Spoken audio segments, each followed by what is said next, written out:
Pengolahan yang baik bagaimana? Pengolahan yang baik itu yang, menjaga gizinya nggak rusak. Contohnya, tidak digoreng crispy sampai kering. Nah, itu kan dia udah mengubah lemak baik di ikan menjadi lemak jenuh karena bertemu dengan minyak yang panas. Padahal makanan sehat itu, real food, pangan lokal kita itu nggak kalah saing loh dengan makanan-makanan impor kayak tadi, ikan sidap. Ternyata omega 3-nya lebih unggul daripada ikan salmon. Kemudian Tertinggi di dunia iya, ya.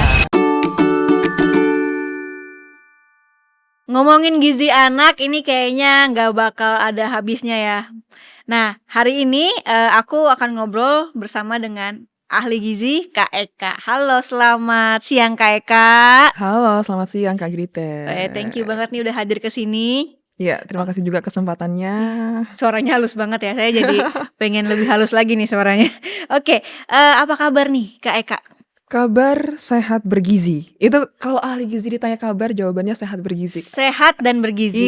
Oke. betul. Namanya ahli gizi udah pasti sehari-harinya harus bergizi juga ya? Harus. Itu sebuah tuntutan mental kayaknya ya? Iya. Makanannya bergizi berarti? Makanannya harus bergizi. Oke. Karena contoh masyarakat dan kita. Oke. Gitu. By the way, kenapa sih kok tertarik untuk menjadi ahli gizi? Pertama, dalam setiap daur kehidupan manusia, untuk menjadi manusia yang cerdas, produktif, itu semua dimulai dari apa yang kita makan. Mhm.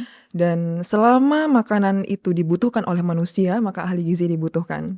Dan sebagai ahli gizi, kita pendekatannya ke masyarakat itu lebih ke pencegahan. Oke. Karena melihat tren penyakit kan kebanyakan dari makanan. Nah, jadi peran Oh. ahli gizi di sini kita menjadi edukator untuk masyarakat bagaimana sih cara makan yang benar agar makanan ini bisa benar-benar bermanfaat untuk kebutuhan dia, bukan malah membuat dia sakit seperti itu. Oke, berarti memang sebenarnya semua itu berasal dari makanan lah ya. Betul, Dan betul. tadi ada Kak Eka bilang bahwa penyakit-penyakit itu kebanyakan dari makanan. Iya. Nah, berarti Kak Eka ini udah berapa lama jadi ahli gizi nih?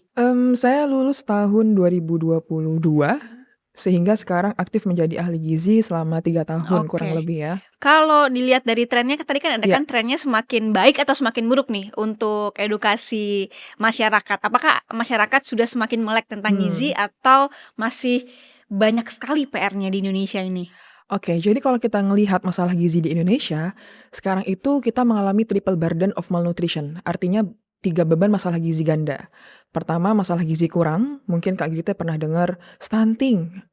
Jadi anak kekurangan gizi dalam jangka waktu yang lama sehingga gangguan tumbuh kembang ditandai dengan tinggi badannya tidak sesuai dengan usianya, mengalami infeksi berulang dan sebagainya.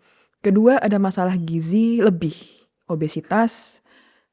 Dampak dari obesitas apa? Oh, diabetes mellitus, jantung koroner, hipertensi. Itu sekarang trennya bukan penyakit orang dewasa aja. Bahkan anak-anak sekolah SMP itu sudah terkena diabetes mellitus tipe 2. SMP berarti sekitar 14 tahun? 14 tahun. Dan trennya itu meningkat, diabetes di anak usia balita. Balita? Balita. Karena apa? Karena sangat dekat dengan makanan yang tinggi gula. Jadi orang tua cukup mudah mendapatkan akses makanan-makanan, iklannya ini untuk anak, tapi ternyata kandungan gulanya sangat tinggi. Wow, balita sudah Iya, ada yang kena diabetes? tinggi trennya. Makanya kenapa kebijakan dari Kementerian Kesehatan di setiap produk itu ada nutri level, A, B, C, Ya. D. Jadi kalau BC kita beli berarti kandungan gulanya rendah. Jadi itu juga membuat kebijakan baru ya di Ya. Indonesia, kalau makanan yang tinggi gula nanti pajaknya akan lebih tinggi. Oh. Nah, karena tren diabetesnya meningkat. Oke. Kemudian masalah gizi yang ketiga ada hidden hunger Mhm. atau kelaparan tersembunyi. Oke. Anak ini sehat-sehat aja, BB-nya sesuai dengan usianya, TB-nya sesuai dengan usianya. Tapi ketika dicek kadar hemoglobinnya, kadar vitamin D-nya ternyata sangat rendah. Nah, akhirnya apa yang dia konsum tidak terserap maksimal karena dia anemia dan sebagainya. Jadi hidden hunger, kelaparan zat gizi tersembunyi. Lalu kalau kita ngelihat tren edukasi bagaimana? Saya sebagai ahli gizi sangat senang ya ada tren-tren pola hidup sehat di kalangan anak muda. Mereka pada pamer hasil larinya, Strava-nya gitu kan. Kemudian ada foto isi piringku di aplikasi dan sebagainya. Jadi itu jadi tren baru yang cukup bagus sih di kalangan anak muda. Oke, tadi kita bicara ada 3 nih ya. Iya, Yang pertama kurang gizi, betul. yang kedua kelebihan gizi, Iya, yang ketiga hidden hunger, hunger. berarti Iya, kelaparan yang tersembunyi. Mungkin ini iya, tidak terlihat dari luar, betul. tapi ternyata pas dicek itu ada kekurangan vitamin D Iya, dan betul, lain-lain. betul. Berarti kekurangan gizi yang ini ya, yang tidak terlihat di makanan gitu ya. Betul, Bisa jadi mikro. kayak Mm-mm. vitamin D-nya. Oke. Betul. Kalau kekurangan gizi ini mungkin banyak ya, maksudnya masih Iya, banyak di iya, apalagi yang mungkin aksesnya susah, bukan iya, di perkotaan gitu ya. betul. Kelebihan gizi juga bisa dibilang tinggi gula juga. Betul. Jadi peningkatan berat badan pada setiap manusia itu kan berkaitan dengan asupan surplus kalori ya. Jadi keseimbangan berat badan karena kalori yang masuk setara dengan kalori yang dikeluarkan. Oke. Tapi kita di sini tidak hanya sebatas membahas kalori, Mm-mm. tapi kalori itu asalnya dari makanan apa? Kalau kalori itu asalnya dari alpukat, pasti alpukat tinggi kalori karena dia mengandung lemak baik. Lemak baiknya bagus untuk jantung. Dia gunakan itu untuk kelangsungan hidupnya. Tapi kalau kalori ini berasal dari olahan tepung-tepungan yang dengan tinggi gula, Oke. dengan penambahan pemanis buatan, dengan tambahan lemak jenuh yang tinggi, karena proses di pabrik itu dengan suhu panas. Jadi itulah yang nge-trigger hormon insulin anak. Untuk ngatur gula darah dia nggak stabil lagi. Akhirnya kecenderungan menyimpan lemak itu jadi lebih cepat. Oke. Nah, jadi peradangan-peradangan itu mulai terjadi, gula darah cenderung tinggi. Ditandai kalau anak-anak kecil tuh sering nangis, tantrumnya nggak terkontrol. Karena dia stimulasi energinya tinggi banget dari gula-gulaan. Nah, seperti itu. Karena apa? Karena lonjakan gula darahnya drastis, tiba-tiba turun drastis, turun drastis, kayak roller coaster. Nah, Oh, jadi oke. emosinya nggak stabil, dan kita tahu bahwa penyakit diabetes terjadi itu bukan karena kita kebanyakan gula hari ini besok diabetes, Ya. tapi karena jangka panjang dia konsumsi gula yang tinggi. Miskonsepsi seperti anak saya sudah minum susu, Kak Mel, Kak Eka, saya minum susu. Susunya apa? Saya kemarin kasih kental manis. Kental manis itu bukan susu, Ibu. Itu gula rasa susu. Jadi hal-hal seperti itu yang perlu kita edukasi ke masyarakat. Oke, wow. Ada Iya. juga yang masih menggunakan susu kental manis sebagai susu Betul, susu harian. susu harian. Betul. Tidak boleh ya, teman-teman Iya. ya. Oke, yang namanya susu formula ya, yang Iya, boleh. susu formula atau susu UHT ya kalau nggak Betul, salah ya. betul. Oke, nah itu juga kita sebagai orang tua juga harus pinter lihat-lihat gulanya, Benar. kadar gulanya di dalam kemasan kan sekarang udah terlihat juga, Iya, betul ya. iya. Jadi kelebihan gizi ini bukan istilahnya kelebihan gizi yang tidak baik ya, Betul, kebanyakan betul. makan, tapi Iya, kita iya. kasih yang ini terus kan, maksudnya yang memang bergizi. Iya. Itu ada juga dong. Ada juga. Jadi kalau dia kelebihan gizi dari makanan yang sehat, real food, maka di tubuhnya kan kelebihan zat gizi nih. Oke. Ketika anak ini kelebihan zat gizi ini dipakai untuk aktif bergerak, maka dia akan tumbuh tinggi ke atas. Oh, oke. Nah, jadi itu kelebihan gizi yang sehat. Gitu. Kalau kualitas makanan nggak baik, dia kelebihan gizinya melebar, obesitas, biasanya ditandai dengan lipatan-lipatan di leher, mulai hitam. Oke. Pada anak kecil. Nah, itu salah satu cek fisik aja. Tapi dia harus cek gula darahnya. Seperti itu. Oke. Oh iya, ada beberapa anak yang ininya Iya. sama kayak orang gede yang hitam-hitam itu ya. Betul. Oke. Betul. Tadi ada kelebihan gizi, ada juga kurang gizi nih. Nah, pasti kan lebih banyak yang kurang gizi ya, Dok ya?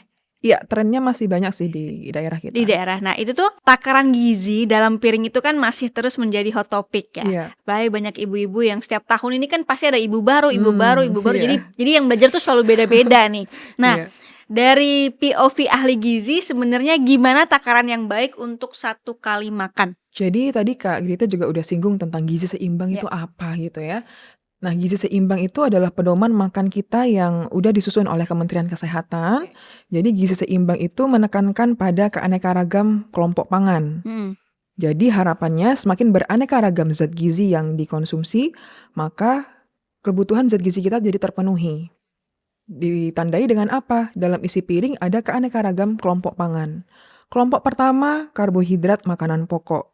Contohnya nasi, ubi, jagung. kemudian, bihun dan olahan mie lainnya, misalkan kita bikin mie yang lebih sehat. Kemudian kelompok yang kedua adalah lauk pauk sebagai sumber protein dan Mhm. lemak baik.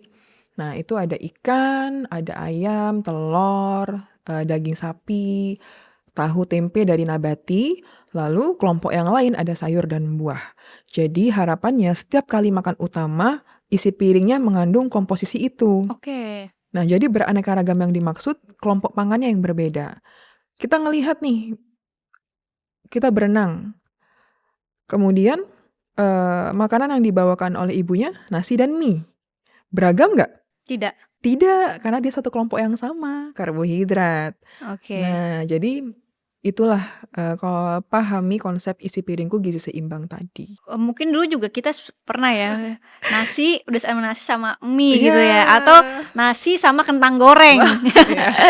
Betul. Iya kan? Itu mungkin dulu kita yang belum tahu Iya soal iya gizi iya. itu banyak banget kan. Betul betul. Biar yang penting kenyang. Nah, Ya, iya. dan itu sebenarnya salah ya, ada protein juga, ada sayur Iya, juga, dan ada betul. buah juga nih ya. Betul Nah, betul. kalau kesalahan yang biasa mungkin dilakuin para orang tua nih Mhm. ketika menyiapkan meal plan untuk si kecil sejauh Iya. ini yang Kak Eka tahu seperti apa? Sebenarnya itu berangkat dari niat baik orang tua, sebenarnya ya. Oke. Iya, terkadang orang tua tuh selalu banyak dapat informasi sehingga dia bingung mana sih yang harus diikutin gitu. Jadi awalnya memang dari niat baik orang tua pengen perhatian ke anaknya. Cuma di sini kita harus pahami, ini benar tidak ya. Pertama, ini menganggap susu itu sempurna. Karena dulu ada slogan 4 sehat 5 sempurna dengan susu. Ya. Sehingga orang tua salah paham, "Oke, anakku nggak apa-apa nggak makan utama karena udah minum susu." Waktu itu saya juga pernah isi seminar, ada orang tua bertanya sedih gitu, "Kakak, anakku suka makan ayam, ikan, itu setiap hari, tapi dia nggak minum susu, gimana ya cara dia mau minum susu?" Susu tidak wajib diberikan ketika dia sudah berusia di atas 2 tahun, karena biar dia bisa mengenal jenis protein yang lain dan sebagainya. Wah, itu udah hebat ya, udah hebat, itu. Jadi panik, mamanya panik karena, anaknya nggak suka susu. Kedua, terlalu banyak memberikan cemilan sebelum makan utama. Oke. Jadi, harusnya anak bisa makan dengan gizi lengkap isi piringku tadi, tapi karena dia kenyang dengan susu, kenyang dengan cemilan kecil-kecil, akhirnya nggak kemakan makanan utama yang gizi lengkap tadi, gitu. Kemudian kesalahan yang ketiga menjadikan, makanan tinggi gula itu sebagai, door prize atau hadiah karena nilai dia tinggi. Nah, itu sebenarnya hadiah atau apa tuh? Nah kan, Oke. kalau mau berhasil mandi sendiri, mama kasih coklat ini, mama kasih minuman ini yang ada gambar Pororonya. Nah, padahal kan itu bukan sebuah hadiah kalau kita lihat lagi ya. Nah, itu sih kesalahan-kesalahan yang sering masih terjadi di Oke. Indonesia, Oke, kan gitu. tadi juga berkaitan sama banyaknya kelebihan gizi karena Iya, kebanyakan gula nih. mhm, Misal contoh deh kayak, es krim, iya, terus mungkin coklat gitu ya, betul betul, donat coklat gitu. heeh, Nah, pertanyaan aku adalah sebenarnya boleh tidak mhm, sih anak-anak itu makan manis? oke. Makan manis boleh, tapi kita lihat manisnya asalnya dari mana. Oke. Kalau, orang dewasa aja, orang dewasa sehat, itu batasan konsumsi gula harian dari gula pasir kurang dari 50 gram per hari atau 4 sendok makan gula, ini orang dewasa. Anggapannya 25 gram aja sebagai bumbu di masakan, kecap, saus, berarti kita punya budget untuk snacking, minuman-minuman itu 25 gram gula aja atau 2 sendok makan. Sehingga anak di bawah, usia 10 tahun itu lebih rendah lagi, sekitar 10 sampai 20 gram gula, gitu. Kalau anak di bawah 2 tahun baiknya kan minimal lagi ya, anak di bawah 1 tahun malah nggak boleh gula, gitu. Jadi, manis-manis boleh? Boleh, asalnya dari mana? Misalkan, suka es krim? Suka, tapi mama bikin es krimnya sendiri. Contoh yang sering saya bikin, pisang beku saya blend dengan Greek yogurt beku dengan stroberi beku. Nah, itu kalau pengen lebih manis lagi, bisa, tambahkan madu sedikit aja, Oke. gitu. Tapi kalau udah manis dari pisang yang kematangan, itu nggak perlu madu lagi. Nah, jadi kita bikin es krim yang lebih healthy, Oke. lebih tinggi protein dari Greek yogurtnya, lebih tinggi vitamin, mineral, dan gulanya alami dari buah itu. Oke. Nah, jadi mau bikin donat, bisa juga kita bikin dari ubi jalar. Nah, perekatnya menggunakan telur. Toppingnya bisa keju oles, yang beneran keju ya. Nah, jadi banyak sekali variasi olahan pangan yang bisa kita bikin di rumah versi lebih sehat gitu. Aku pengen tanya kalau Heeh. misalkan ya tiba-tiba Nah, ada donat di itu Heeh. terus kita beli kasih Mm-mm, mm-mm, sesekali itu mm-mm. boleh tidak? Boleh, tapi nggak satu penuh. Misalkan Oke. hanya sepotong kecil, Mm-mm. dan ini dimakannya setelah dia udah makan utama, Oke. bukan saat perut kosong. Kalau anak sudah makan utama, ada protein, ada sayur, terakhir dia makan donat yang tinggi gula, Mm-mm. maka gula di donat ini nggak nge-trigger insulin dia, Oke. nggak nge-trigger gula darah dia. Mm-mm. Nah, karena udah ada serat dari sayur, ada protein yang siap nangkep atau ngolah gula ini, diserapnya perlahan I gitu. see. Jadi kalau mau makanan manis-manis, urutannya di paling akhir. Oke. Jadi anak juga udah kenyang, jadi dia Mm-mm. makan donatnya nggak terlalu banyak. Oh, Nah, oke, itu oke. cara mensiasatinya. Mensiasatinya ya. Iya, Oke, salah satu hack. betul. Oke. Nah, kalau kasus GTM kan nih banyak Mm-mm. banget ya di Indonesia ini ya, Mm-mm, gerakan betul-betul. tutup mulut. Ini yang bikin orang tua tuh pada pusing. Iya. Sebenarnya apa sih yang terjadi di dalam tubuh anak? Kok bisa dia mulutnya tutup, mingkem, nggak bisa dibuka? Iya, oke. Jadi emang ini salah satu tantangan terbesar juga sih di setiap moms dan dad di rumah gitu ya. Mamanya udah effort gitu, masa Mhm. dia nolak. Hmm. Apa sih alasannya? Pertama, anak itu udah punya otoritas atau dia udah bisa bilang tidak gitu. Itu hak anak juga memilih tidak. Kenapa dia bilang tidak?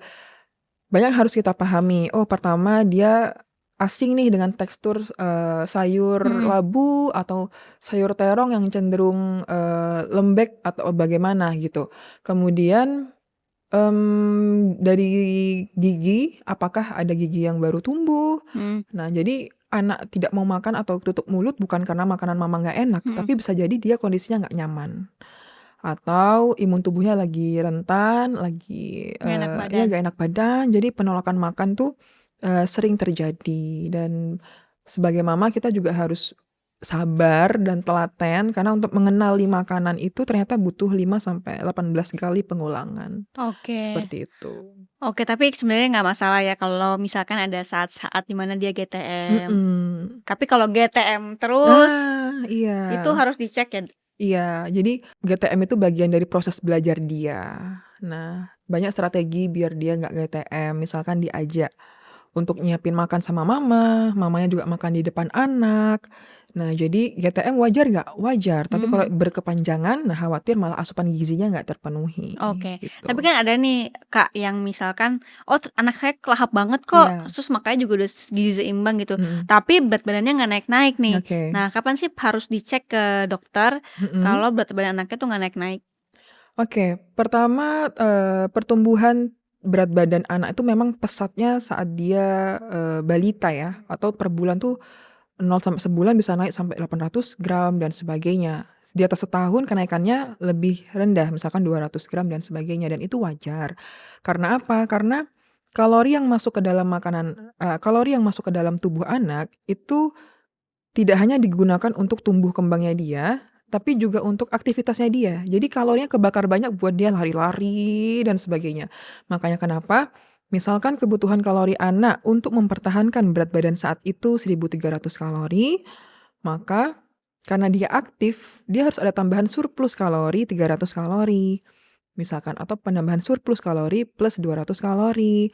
Nah, jadi memang makanan banyak volumenya tidak berarti kalorinya banyak.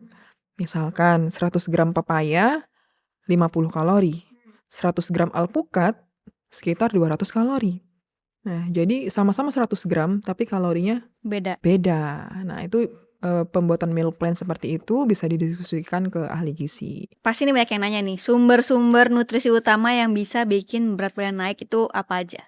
Oke, tadi kita sempat singgung pepaya ya. Mhm. Nah, makanan atau salah satu zat gizi penting yang sering dibahas oleh jurnal penelitian Mhm. itu ada lemak ya, ada protein, ada karbohidrat kompleks. Mhm. Nah, jadi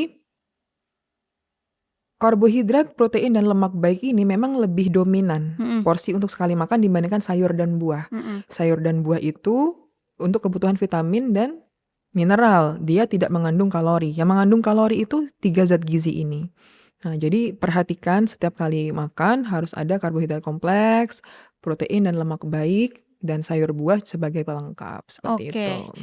Mungkin nggak sih nih kalau misalkan cara mengolah makanan gitu ya, Mhm. misalkan, dikukus atau digoreng Mhm. atau mungkin diolah apalah, ayam tuh beda nutrisinya? Jadi pengolahan itu sangat, mempengaruhi kandungan gizi suatu pangan.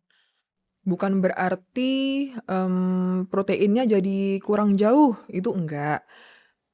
Karena proses pemasakan sendiri harus kan dimasak untuk Ya. aman ya, dan Ya. harus matang sempurna ya Mhm. teman-teman. Karena memang banyak sekali, pendapat juga bilang, "Kak, nanti gizinya, berkurang nggak nih kena, panas proteinnya?" Enggak ya teman-teman. Jadi pengolahan yang baik bagaimana? Pengolahan yang baik itu yang, menjaga gizinya nggak rusak. Contohnya, tidak digoreng crispy sampai kering. Nah, itu kan dia udah mengubah lemak baik di ikan menjadi lemak jenuh karena Mhm. bertemu dengan minyak yang panas. Sedangkan kita pengen mempertahankan kandungan omega 3 di ikannya. Jadi pengolahannya better dipanggang, pepes, atau direbus sama sup. Jadi dia nanti jadi kayak kaldu ikan, kuah sup, sayurnya. Kemudian, pepes bisa. Dan itu tadi, cari pengolahan-pengolahan yang memang mendukung menjaga kandungan gizinya. Kalau digoreng deep fry Mhm. sampai dia masuk ke dalam mie-nya, Mhm. nah itu lemak jenuhnya jadi lebih dominan. Kemudian, proteinnya itu juga bisa berubah strukturnya, lebih sulit diserapnya kalau sampai misalkan nih goreng telur, tapi putihnya sampai coklat. Iya, heeh Nah, itu heeh. salah satu tanda-tanda perubahan struktur protein, Aduh, gitu. telur sampai coklat. Oke Iya, oke. ada juga suka yang crispy sih, Iya, heeh itu heeh heeh. sayang banget sih. Tadi kan kalau ada karbohidrat ada juga Mhm, protein nih. iya, Protein kan ada banyak ya, betul cuman, betul. protein hewani adalah salah satu nutrisi yang paling penting nih, Mhm, yang dibutuhkan anak selama masa pertumbuhannya. iya, Nah, kan ada beberapa jenis protein hewani ya, ada, mhm, sapi, iya, ada ayam, ada ikan. Nah, ini yang paling umum dikonsumsi dan, mungkin yang paling, apa ya, top oke. topnya nih Mhm ya, mhm, ibu-ibu tuh pasti kalau nggak beef, ayam, ikan. Nah, oke, tapi sebenarnya kalau secara gizi mana iya. sih yang paling baik? Oke, sebenarnya tidak ada salah satu bahan makanan yang sempurna, Mhm. jadi makanya keanekaragaman pangan itu masih jadi prioritas kita. Cuma kalau kita bandingkan ikan, ayam, sama sapi, ternyata ikan itu punya tingkat penyerapan yang lebih mudah diserap oleh tubuh dibandingkan jenis protein yang lain. Oke. Jadi harapannya untuk anak-anak frekuensi makan ikannya diperbanyak, itu juga boleh. Makanya ada slogan tuh dari pemerintah, dari Kementerian Perikanan kita, "Makan ikan tiap hari," gitu. Mhm mhm. Karena dia, mudah didapatkan, kemudian penyerapannya juga lebih Iya baik, lebih bagus, tapi bukan berarti kita mengabaikan yang lain. iya. Nah, jadi keanekaragaman itu tetap penting, cuma ikan lebih mudah diserap. Oke, berarti, Iya, valid ya sebenarnya, betul, lebih banyak makan ikan lebih baik gitu ya. betul. Nah, ngomongin soal ikan nih, aku juga baru tahu ternyata ada ikan yang omega 3-nya Mmm, itu 3 sampai 4 kali lebih besar daripada ikan gabus, iya bahkan ngalahin ikan salmon. iya, betul. Namanya ikan zidat. Iya, ikan sidat. Itu bener ada, Kak? Benar, jadi ikan sidat ini kemarin, ada penelitian riset dari BRIN, Mhm. Badan Riset Inovasi Nasional Indonesia, penelitinya Ibu Gadis. Beliau menyatakan bahwa ikan sidat ini ternyata ikan yang omega 3-nya tertinggi di dunia, sampai ngalahin ikan salmon. Jadi Ibu Gadis sendiri, peneliti utama di BRIN menyebutkan demikian. Karena ternyata ketika kita lihat dan bedah kandungan omega 3-nya, itu 100 gram ikan sidat mengandung omega 3, 1.200 sampai 1.500 miligram, Oke. sedangkan ikan, salmon Mhm. hanya 1.000 miligram. Oke. Kemudian kalau ikan gabus 300 sampai 500 miligram. Jadi memang betul, ikan sidat itu punya kandungan omega 3 3 sampai 4 kali lipat ya lebih tinggi daripada ikan gabus, gitu. Wah, Udah menarik pernah nih makan ya. ikan sidat? Saya juga baru tahu nih Baru yang tahu namanya ya? ikan zidat. Itu Iya. emang gampang ditemuin? Sebenarnya untuk, teman-teman yang di daerah, Mhm. itu lebih aksesnya lebih mudah untuk dapat ikan sidat ya, cuma memang jadi tantangan untuk teman-teman yang di Ya, perkotaan ya, kebanyakan di sini kan tawar ya. yang lain ya. Justru kebalik loh, ini ternyata yang paling besar omeganya ada di teman-teman daerah. Jadi teman-teman daerah nih kalau udah ada ikan zidat langsung aja dimasak, terus Betul. kasih ke anak-anaknya. Iya, Tiap hari juga gitu. nggak apa-apa? Betul, tiap hari makan ikan. Nah, kandungan ikan sidat ini sekarang sudah ada dalam bentuk suplemen. Namanya Gizidat, madu hitam ekstrak ikan sidat dan temulawak yang diformulasikan khusus untuk dukung tumbuh kembang anak. Jadi, moms bisa melengkapi nutrisi si kecil dari sumber yang gizinya sudah terbukti tinggi. Oke Kak Eka, setuju Iya, nggak sih kalau kandungan omega 3 ini tuh sangat penting untuk pertumbuhan anak nih? setuju banget ya, karena memang, lemak untuk anak-anak, asupannya kan dia lebih Ya. banyak ya dibandingkan orang dewasa. Karena apa? Karena lemak ini, terutama lemak omega 3, DHA, dan EPA itu sangat, bagus untuk pembentukan jaringan sel saraf yang ada di otak. Jadi, kalau asupan omega 3 anak itu kurang, jadi nanti dia terganggu di tumbuh kembang, kognitifnya, kemudian, cara dia menangkap, stimulasi dari orang tua, cara dia bagaimana berperilaku, kemudian tentang kekuatan memori, itu semua berkaitan dengan asupan omega 3. Jadi pastikan asupan omega 3 anak itu terpenuhi. Ada nggak sih Kak, mungkin bahan makanan real food ya, yang harganya tuh sebenarnya affordable, tapi kandungan gizi dan nutrisinya itu tinggi banget untuk anak? Jadi kebanyakan masyarakat kita berpikir bahwa makanan sehat itu yang ada klaim healthy food-nya gitu Mhm. ya, dan cenderung mahal ya teman-teman. Padahal makanan sehat itu ya real food, pangan lokal kita itu nggak kalah saing loh dengan makanan-makanan impor. Kayak Mhm. tadi ikan sidat, ternyata omega 3-nya lebih unggul daripada ikan salmon. Tertinggi Kemudian di dunia ya? iya, itu adalah hasil riset dari Ibu Gadis ya, peneliti utama dari BRIN. Beliau menyampaikan seperti itu. Nah, dan pasti harganya jauh lebih murah dibandingkan ikan salmon yang kita kenal selama ini ya. Jadi memang, pangan-pangan lokal kita gitu nggak kalah unggul. Misalkan orang-orang bilang, oats sehat." Mmm. Tapi apakah cocok di lidah manusia Indonesia ini ya, yang selalu makan nasi? Tidak cocok juga, ada yang mual dan sebagainya. Bener lagi.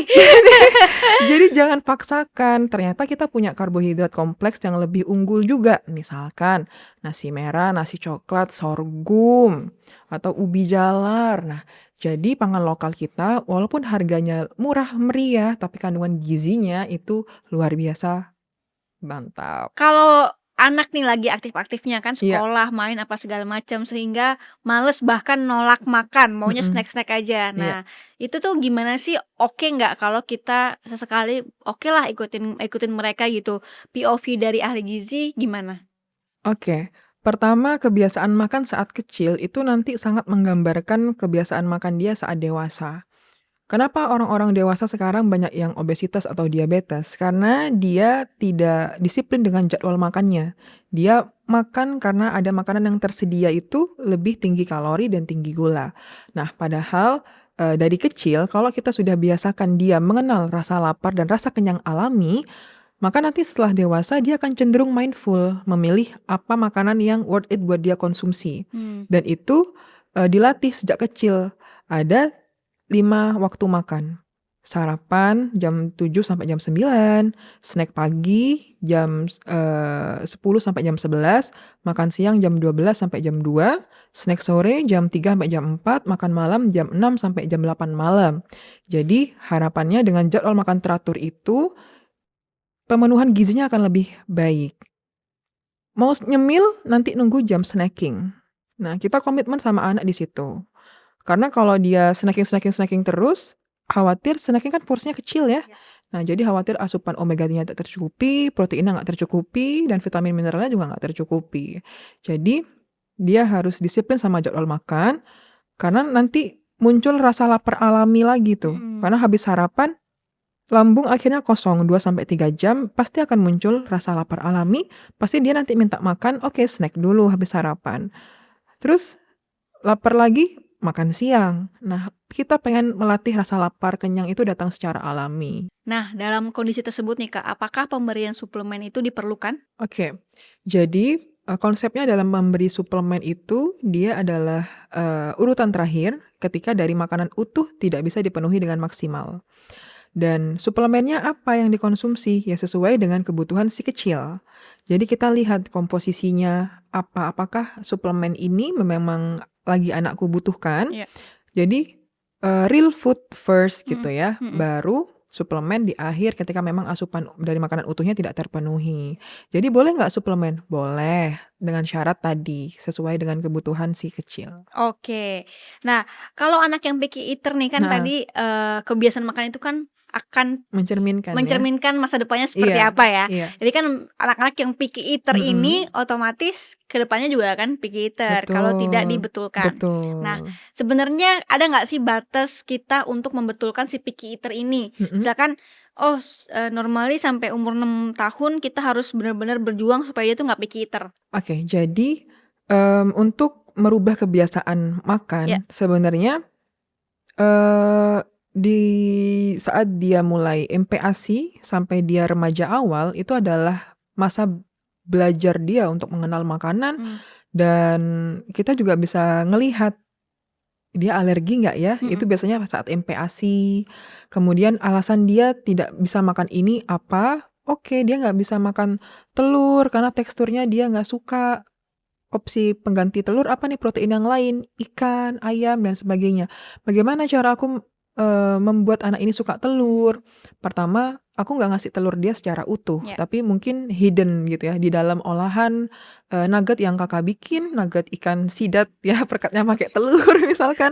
Nah, jadi ternyata ada telurnya loh di nugget, ikan sidat yang kita bikin ini, sampai dia akhirnya belajar dari, "Oh ternyata rasa telur nggak seamis itu mhm. kok." Nah, akhirnya setelah dia usia dewasa, dia lebih paham lagi, bisa nerima bentuk telur ini. Jadi sebenarnya ketika dia dewasa, dia juga akhirnya bisa menerima bentuk telur yang mungkin awalnya dia nggak suka, tekstur dan sebagainya. Jadi mama harus tetap konsisten ngajarin, kesediaan makan di rumah tuh tetap harus memang bergizi dulu, gitu. Karena manusia ini makan apa yang dia tersedia, gitu. Jadi sediakan dulu makanan-makanan yang memang healthy, karena khawatir di dewasa dia nanti nih, usia di atas, 15 tahun, itu kadang dia udah nggak bisa nerima lagi. Nah, kayak klien aku usia 35 tahun nggak bisa minum air putih, harus ada rasanya kayak infus water. Jadi air putih dia yang harus ada rasanya. Dia mual kalau air putih aja. Nah, itu kan kebiasaan dari kecil. Jadi makanya setelah dewasa dia harus ada infus apa ya, ada Iya, iya, iya. buahnya.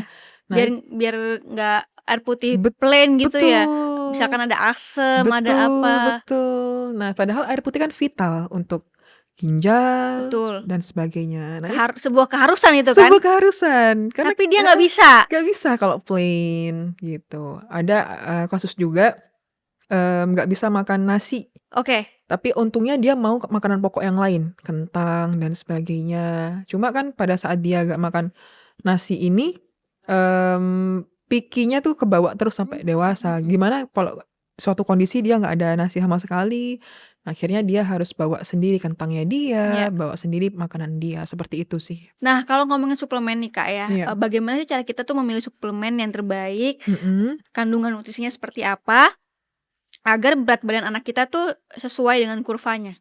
oke.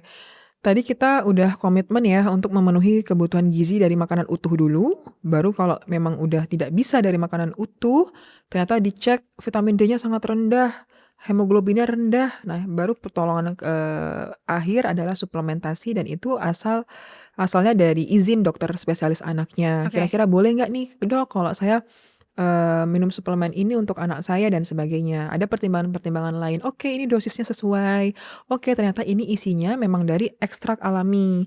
Misalkan, dia butuh omega 3 dia ngambil ekstraknya dari ikan sidat, oh ternyata dia butuh kurkumin nih, senyawa kurkumin ini bantu meningkatkan nafsu makan karena dia merangsang, regulasi hormon laparnya Mhm dia. mhm. Kurkumin di mana? Kurkumin ada di kunyit, di temulawak, makanya kita ibu-ibu harus make rempah-rempah yang banyak ya kalau masak buat anak, karena ternyata Oke. kurkumin itu ningkatin nafsu makan. Nah, jadi kita lihat isi suplementasinya apa, kemudian BPOM nggak, Heeh. ada izin edarnya tidak, ada riset ilmiahnya tidak. Nah, jadi, itulah kalau mau beli suplemen harus benar-benar cek kredibilitasnya dan tanyakan ke dokter spesialis anak apakah diizinkan atau tidak nih. Udah butuh suplemen atau kita tetap usahakan dulu nih dari real food. Nah, jadi pertimbangannya di situ. Oke oke, jadi kalau mau, kasih suplemen ke anak tuh juga harus hati-hati juga ya, Iya, bener ya, dan betul. baiknya ditanyakan dulu ke dokter spesialis anak masing-masing, Betul. anaknya kira-kira ini, boleh tidak, bahkan ada mungkin yang di kemasannya harusnya berapa mili, tapi ternyata anaknya segini udah cukup lah Iya, gitu, biasanya kan juga betul ada juga betul yang betul kayak gitu ya. betul. Nah, intinya kita juga harus cerdas dalam memilih suplemen untuk buah hati kita. Iya. Nah, ini pas banget nyambung sama gizi dat yang tadi kita singgung, Mams. Jadi kandungannya itu ada omega 3, protein tinggi, sama vitamin D dari ekstrak ikan sidat. Ditambah temulawak yang bantu nafsu makan anak. Sudah BPOM dan halal certified. Cara pakainya juga gampang, tinggal campur ke susu atau jus. Jangan pakai air panas ya. Oke, dan sebenarnya nih kalau kita dalam Mhm, empasi ya, terutama iya saya sendiri itu tuh ada takaran-takaran untuk anak, misalkan iya, proteinnya seberapa gram segala macam. mhm. Nah, sebenarnya secara dari ilmu gizi nih, ahli gizi, berapa sih takaran protein pada setiap usia anak? Oke. Jadi, kalau Kakak ngelihat tabel angka kecukupan gizi, itu dia, tulis tuh 1 sampai 3 tahun, misalkan 30 gram protein per hari.